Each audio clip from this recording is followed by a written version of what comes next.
мо шумо хуб медонем ки шартномаи Месси ба қарибӣ бо Барселона ба анҷом мерасад ва дар ин рӯзҳо мебоист ин шартнома аз нав тамдид карда мешуд. То анҷоми он ҳамагӣ чанд рӯзи дигар мондааст, аммо то ҳанӯз он идома наёфта истодааст. Сабаби асосии он дар чист? Агар инро фаҳмидан хоҳед, пас дур нарафта ин видеоро тамошо кунед ва ҳатман дар ин бора хоҳед донист.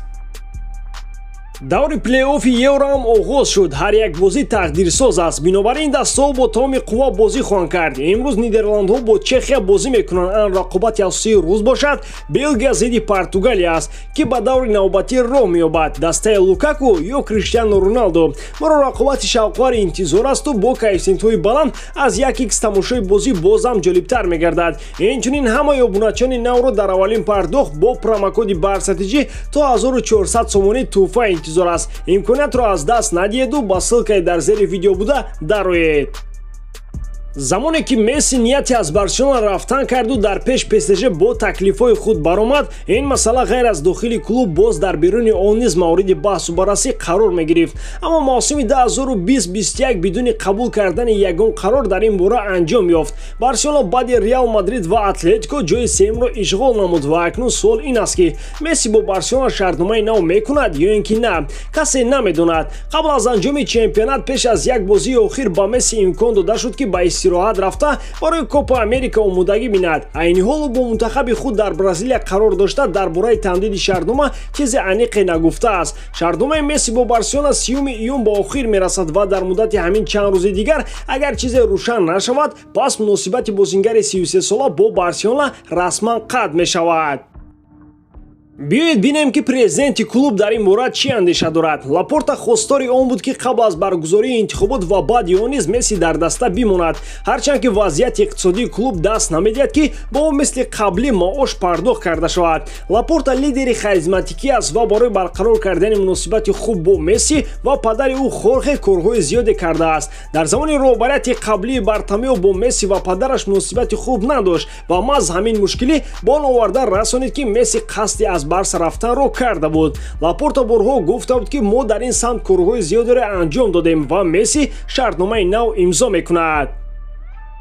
худи Месси чӣ мегӯяд? Месси дар ин бора ҳанӯз моҳи декабри соли пор гуфта буд ки ӯ интизори анҷоми мавсим хоҳад буд ва танҳо он вақт расман дар ин бора чизе хоҳад гуфт. ӯ аз рафтани Бартомео хеле хурсанд буд. ду голи задаашро бо ҳамдастагӯяш дар бозии ҷом хеле бо хушнудӣ истиқбол мекард ва кӯшиш мекард ки аз суҳбати баъди бозӣ бо хабарнигорон канор равад, зеро медонист ки кадом сол ӯро интизор аст. Хорхе Мессиам ба Барселона ташриф оварда бо Лапорта якҷоя хӯроки нисфирӯзӣ хӯрд ва ҳамагон интизори он буданд ки ақаллан ӯ дар ин бора чизе хоҳад гуфт, аммо ӯ ҳам хомӯш монд. 15 июн Барселона пироҳани нави худро муаррифӣ кард ва дар акс Месси набуд. гап сари ин ки ин замон ҳанӯз маълум набуд ки Месси бо Барселона шартнома мебандад ё ин ки не. ана барои ҳамин дар рӯнамоии либоси нав Месси ширкат карда натавонист. Лапорта ва кули узви шӯрои директорони даста ҳамчунин дар тамошои филми ҳуҷҷатии Месси рассом ширкат доштанд, аммо на ӯ ва на ягон узви оилаи Месси дар тамошои он ширкат наварзиданд. Мундо Депортиво ҳафтаи пешин навишт ки фонди Месси бо Олимпиадаи махсуси Каталония дар бораи идомаи кӯмак ба ин ташкилот шартнома ба имзо расонид. ин ишора ба он буд ки Месси мехоҳад дар ҳаёти Каталония нақш бозад. оё Барселона ба Месси чӣ пешниҳод карда метавонад? бо назардошти қарзҳои ҳангуф клуб ҳаққи хизмати ӯро ки солона бештар аз 100 миллионро бо назардошти бонус ва андозҳо ташкил мекунад пардохт карда наметавонад. худи Лапорта ҳам борҳо иброз дошт ки Барселона бо назардошти мушкилоти молӣ ба Месси дар доираи имконоти молӣ пул хоҳад дод. ин маънои онро дорад ки клуб аз қабл камтар ба ӯ пул медиҳад, аммо дастгирии молии ӯ замоне ҳам идома мекунад ки ӯ аз футбол равад. Сити ва ПСЖ чӣ? соли пор Ман Сити ва ПСЖ ки аз ҷониби шайхҳои араб сарпарастӣ мешавад, довталаб барои ба даст овардани ӯ буда ду дастае буданд ки талаботҳои ӯро қонеъ карда метавонистанд. агар ӯ ҳамчун агенти озод мемонд, ӯ ба Ман Сити гузашта бо Гвардиола кор мекард, вале агар чунин вариант намешуд, ӯ дар ПСЖ бо Неймар бозӣ карданро интихоб мекард. бо гузашти 12 моҳ акнун бовар кардан мушкил аст ки шаҳриён ӯро харидорӣ кунанд, зеро Гвардиола мушаххасан иброз дошт ки мехоҳад ки Месси карьераи футболиашро маҳз خواст дар барселона ба анҷом расонад,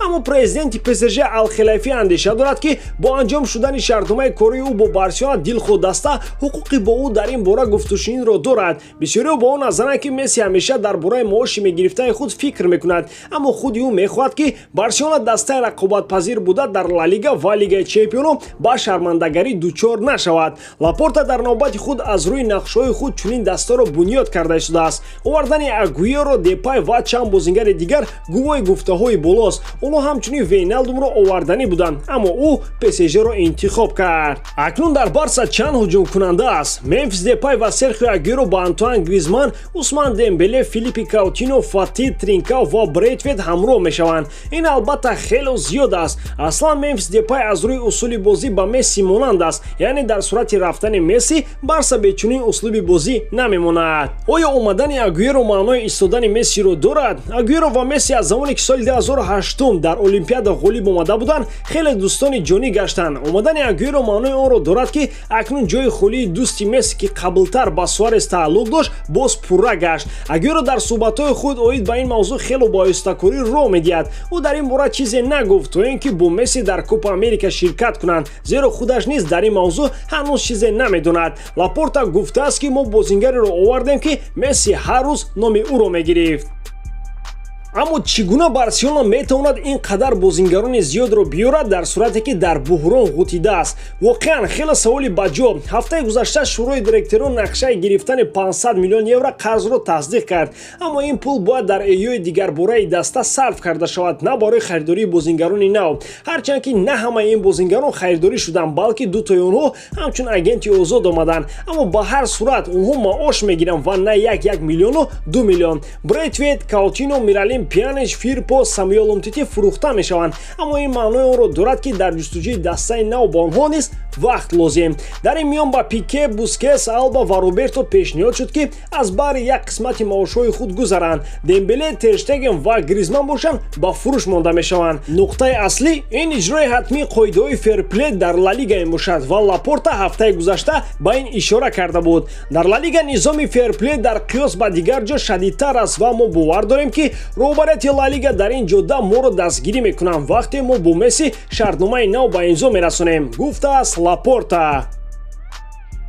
акнун чӣ мешавад? Бо эҳтимоли зиёд дар бораи шартномаи нави Месси бо Барса қабл аз анҷоми шартномаи пешин эълон карда мешавад. як манбаи наздик ба Месси ва оилаи ӯ гуфтааст ки барои оилаи Месси зиндагиро дар дигар ҷо тасаввур кардан мушкил аст ва ана барои ҳамин ҳардуи ҷонибам вонамуд мекунанд ки ба даст омадани шартномаи нав хеле кори заҳматталаб аст. Лапорта мунтазам мегӯяд ки ӯ тамоми кӯшишҳоро барои истодани бузургтарин бозингари ҳама давру замонҳо ба харҷ дода истодааст, аммо вақт рафта истодааст.